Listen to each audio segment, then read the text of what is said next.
The Pima Air and Space Museum is located in Tucson, Arizona. The original concept for the museum began in 1966 when the Davis Air Force Base, along with the Military Aircraft Storage and Disposition Center, realized that these historic World War II and 1950s era aircraft were being dismantled and smelted for use elsewhere, thereby destroying these pieces of military history. So, after years of acquiring planes destined for the scrapyard, the museum officially opened to the public on May 8, 1976. Since then, Pima has grown to be one of the largest aviation museums in the country, with more than 189,000 square feet of indoor displays and a collection of over 300 planes covering 80 acres outdoors. But this week, me and the guys have our eye on SAM 971. This is a Boeing VC-137B, but it started its life as an off-the-shelf 707-153 and converted for military use a few months later in 1959. Now, by 1961, it was assigned to the 1,254th Air Transport Special Missions Wing located at Andrews Air Force Base in Maryland. Now, at 144 feet long and a wingspan of 130 feet, we certainly had a lot of work to do. On day one, we wanted to get a feel for the condition of the paint and formulate a game plan for how best to approach this restoration. So I asked Jason Rose what he and Joe Fernandez did to realize that this plane would be salvageable and not in need of a total repaint as the museum once considered. Yeah, Joe Fernandez and we deliberately came out in October specifically for this purpose. And like with cars, detailers do this on cars, but you do a test spot. And the purpose of a test spot is to kind of determine, which pad and tool and liquid combination is going to remove this level of oxidation. For that test, I used the Roops 21 and the McGuire's DA cutting disc. Yeah, the new DA foam cutting disc. And it's ideal for this. So, at first glance, it seems that Jason and Joe's test spot, done 4 months earlier, has held up well in the Arizona sun. This gave us an idea of where to begin testing the pad product combinations in order to create a process for the entire team to stay consistent with the overall results. As you can see, the paint is severely faded because of the intense UV exposure in the desert and will require us to polish through heavily oxidized, chalky, or even dead paint before we can begin to reveal a clean layer of the plane's skin. With the team closely watching, we began our new test spot to tweak the machine speed, downward pressure, supplemental wetting agents, and of course, the pad polish combination.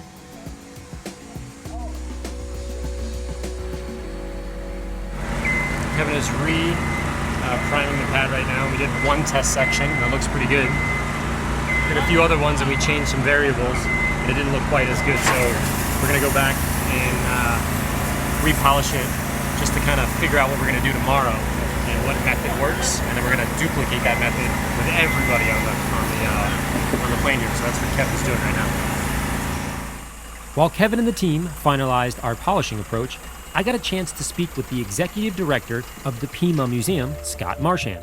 You have an incredible museum here. Tell me a little bit about it. Yeah, I think it's a pretty great museum too. It's a fun place to work.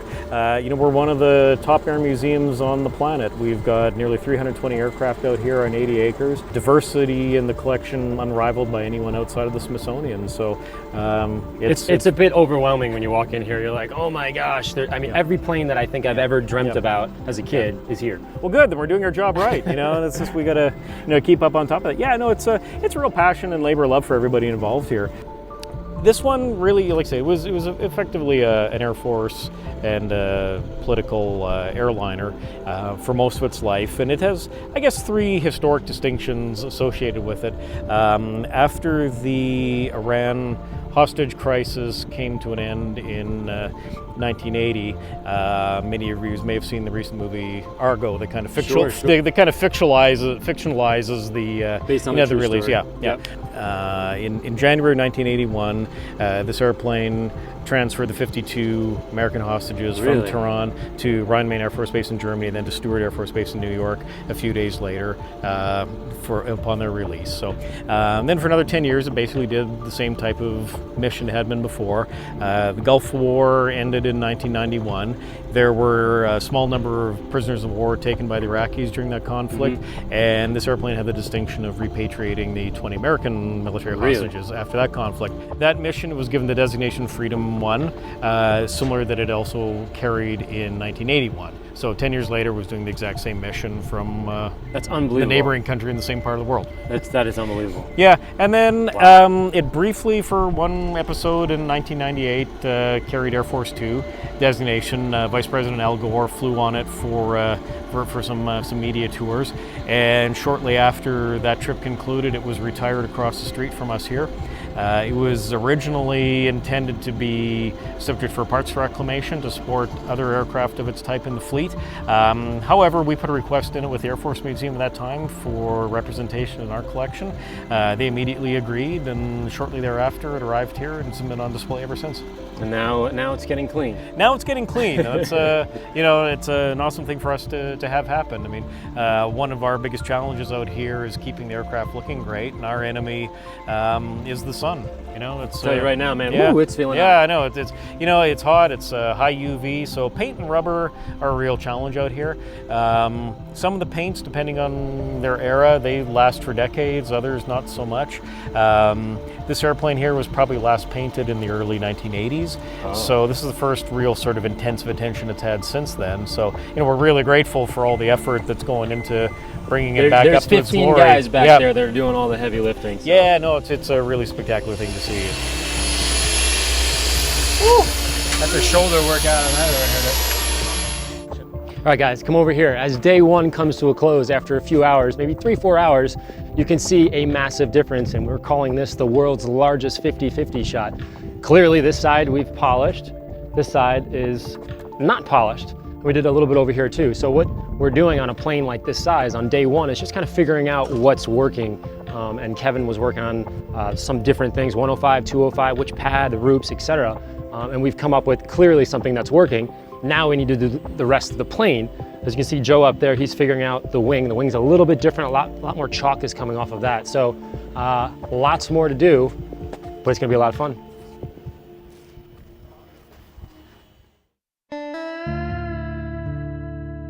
On day 2, we started bright and early, and Joe set our game plan for the next 3 days.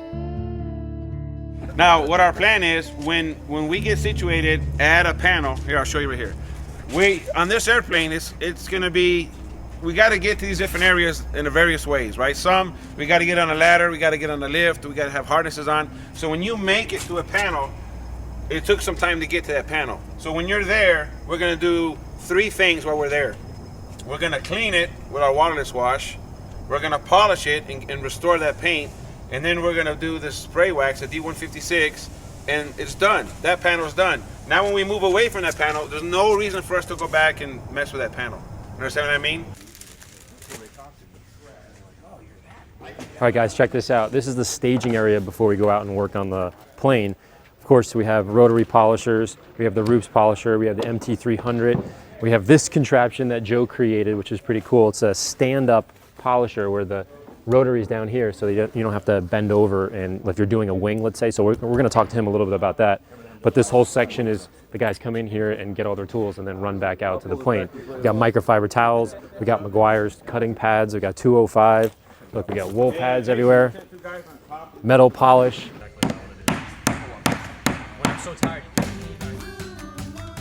Years ago, I put a Porter K1 on the end of a broomstick, and it was called Porter K1 on a stick.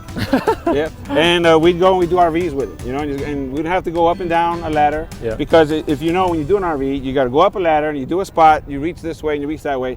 You got to come down the ladder, you move it over a foot or two, and you got to go up the ladder, and you do that. If you got a 40-foot RV, you do that, 20, 30 times. Sure.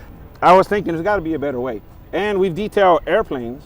And when we do these big airplanes and we do the tops of the wings, we're on our hands and knees with your polisher of choice in the other hand. So you're on really two knees and one arm, because one arm is holding a machine, supporting a machine. And you go inch by inch by inch. So I started researching the janitorial industry and what can we use on top of wings or fuselages where we can stand up and use it. I'm researching, and this one guy made this small thing, and what it is, it seems like parts that already exist, and he kind of assembled them together. And he made his own head. His name is Bill Sabia. Got to give him credit. Sure. Name of his company is Hot Rod. and this is called the hot rod, you know. And he assembled it, and what it is he made it where a buffer fits. This is a buffer that we all know and love, right?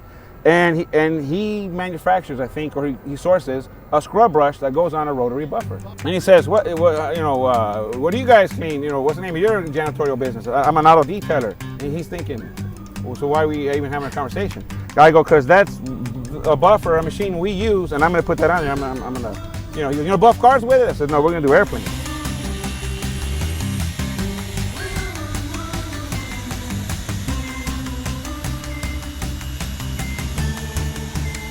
So our secret weapon for the wing and the top of the fuselage was this tool, which allowed us to work longer because the typical fatigue from being on hands and knees was minimized. This is why I love detailers. This combination of artist and engineer wrapped in OCD is what drives new innovation in any industry, and this passed its first test with flying colors. So step one is to clean the surface of any old oil, dirt, and grime from years of sitting outside. All right, the first step of any detail is to clean the area, whether it's a car or a plane. If you have dirt, grit, and mud on the surface, you're gonna go to polish it, and all that grit is gonna get in there and cause some issues for you. So the first thing that we did on most of the plane was power wash underneath. This is the engine, so we're gonna be a little bit more sensitive. So what we're gonna use is a little mini sprayer here. You can spray some degreaser like this, or in this case, I actually have a bucket with some degreaser in it. I'll put it right on the rag there. And I'll just lightly spread it in, and this will remove a good portion of the junk that'll get stuck in that pad and make your life a lot easier and your job look much, much better.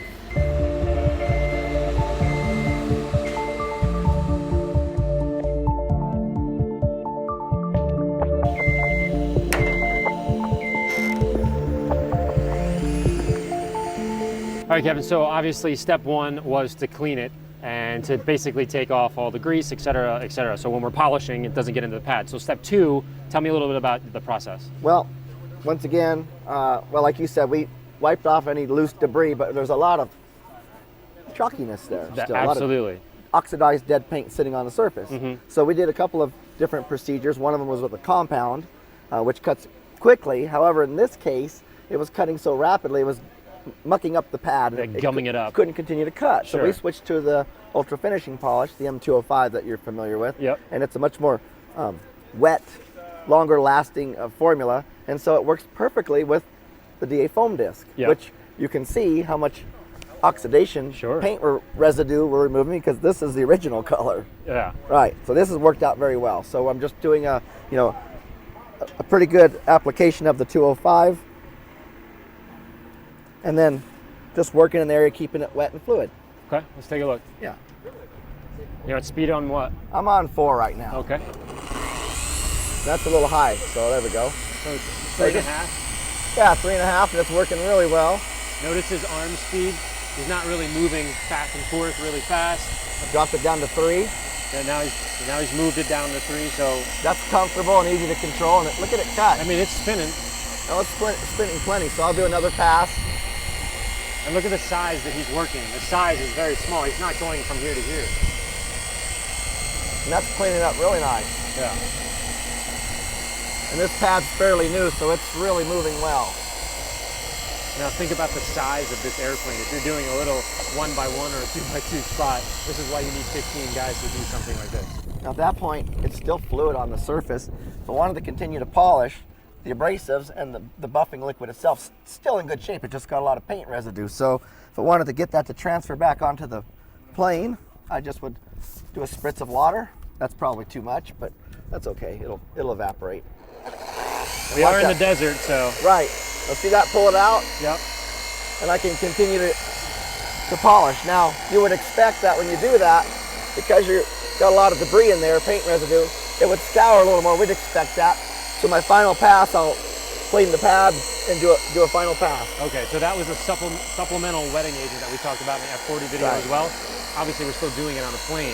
Look at that cut. It's cleaning it up immediately. Wow. You know, the oxidized dead paint, that layer is actually protecting the paint out here in the desert. So it doesn't look nice. Nobody wants to fly in something that's all crusty white, but it actually protected it. So the next thing is we'd hit it with a little bit of water, wipe it down.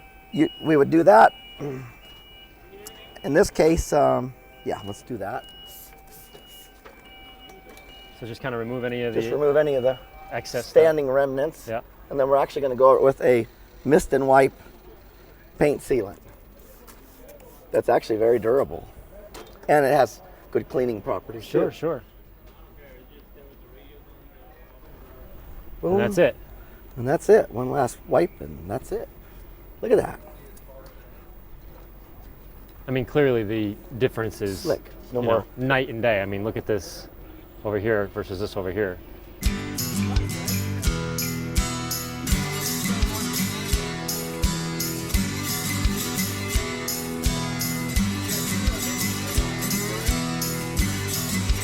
You guys know that we clean our pads when we're detailing a car.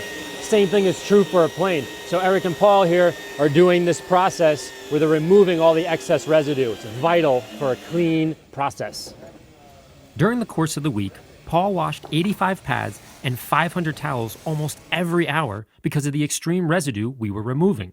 This endless loop of polishing, cleaning, drying, and then using them again was absolutely critical to the quality of our end result. And that same philosophy holds true for cars, boats, and motorcycles. Working clean is key. For those areas of bright work in really bad shape, Jason has a two-step process which includes the rotary and roll light metal polish for removing heavy oxidation on the leading edge of the engine. So you can see all the scratches and you know, this oxidation on the aluminum and all kinds of crud on here. So we're going to take our rotary tool. I'm a low speed guy, so I have it on the lowest speed setting, but you can actually go higher speed.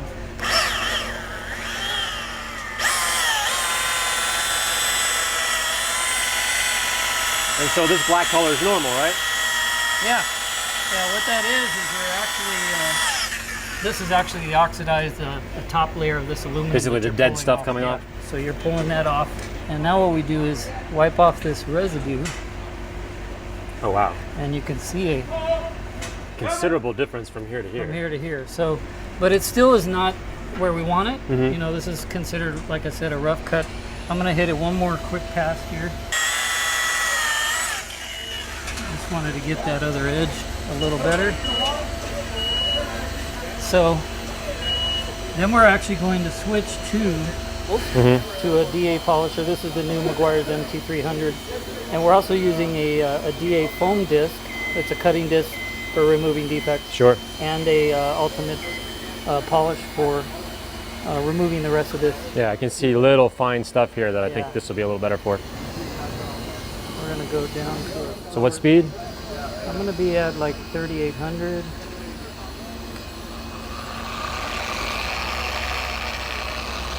As you can see, the DA action's a lot different than rotary. Mm-hmm. It'll generate a lot less surface heat, but it'll clean up the rest of it. And once again, wiping the residue. See, Wow. a lot brighter. That's a lot of huge these difference. Really deep scratches are removed. Real super fine stuff is still there. There could be, you know, a little bit more polish. So we would stay there a little longer. Yeah.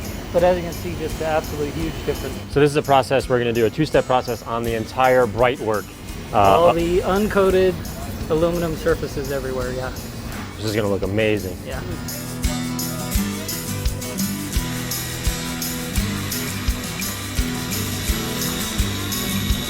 Now the backside of the engine didn't require the rotary as the leading edge did, so we used DA polishers, metal polish, and a foam cutting pad to restore the shine. The difference between these pieces and the painted surfaces is the dead chalky paint residue is typically the color of the paint, while the aluminum residue is black, gummy, and, if you couldn't tell, quite a bit more messy.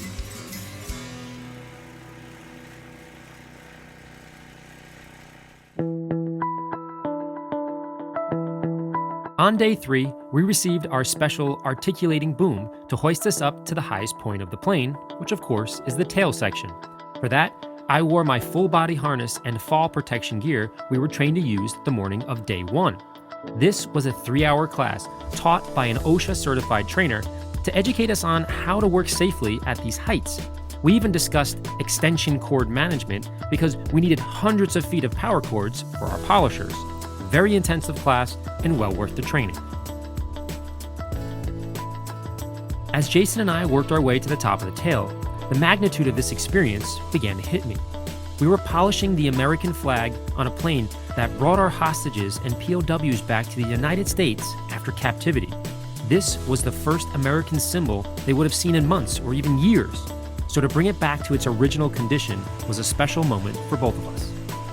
Our technique varied slightly on the tail because of the extreme heat and heavy residue or chalk being removed. So, unlike the technique used on the painted surface with Kevin Brown, Jason and I actually increased our arm speed and supplemental wetting agents because, in this case, the product would flash and evaporate extremely fast.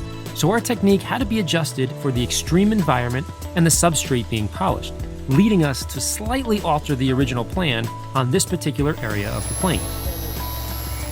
What made this project extra special for me was the opportunity to work with 15 detailers who hustled 10 to 12 hours a day in blazing heat, head down, polishers running with no complaints. Every person had an important role, and we worked together as a team.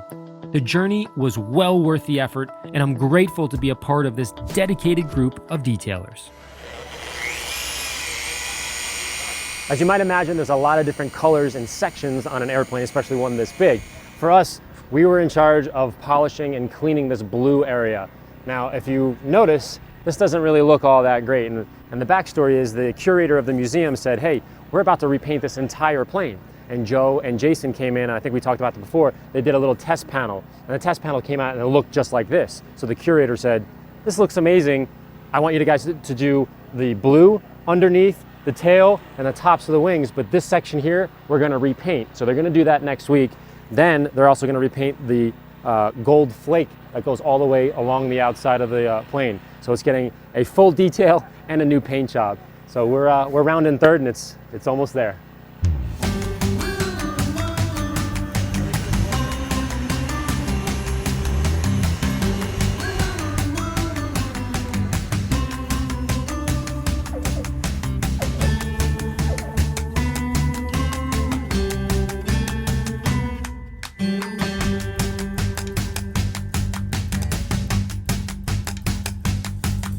One of the last steps of detailing the plane is actually figuring out the right color. Now they had no idea, so they gave us a big chunk here of different colors.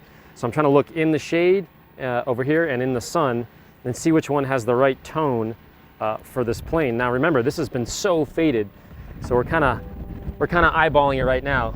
So what do you guys think? Is this the right color or not? Looks pretty good to me. As our fourth day came to a close, the plane had made a drastic transformation. The engines, once covered in dried-on grease and grime, now look as good as the day of its deployment. And at this point in our restoration, we were absolutely exhausted and beaten up from the intense sun, but extremely proud of the work 15 friends accomplished in just over 500 man-hours.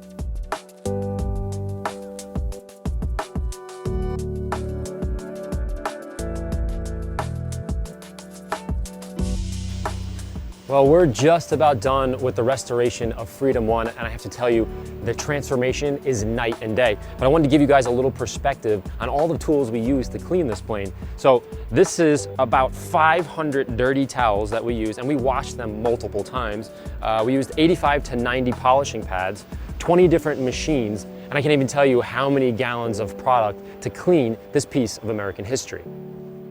As our time here ended, a lot of us younger guys who were not even born during the Iran hostage crisis began to appreciate the significance of this plane and the role it played in American history. A historian once wrote that this crisis involved more concentrated effort and strategy by American officials and garnered more TV and press coverage than any other single event since World War II. I'm sure I can speak for everyone involved when I say this was an honor and a privilege in our detailing careers that we'll never forget.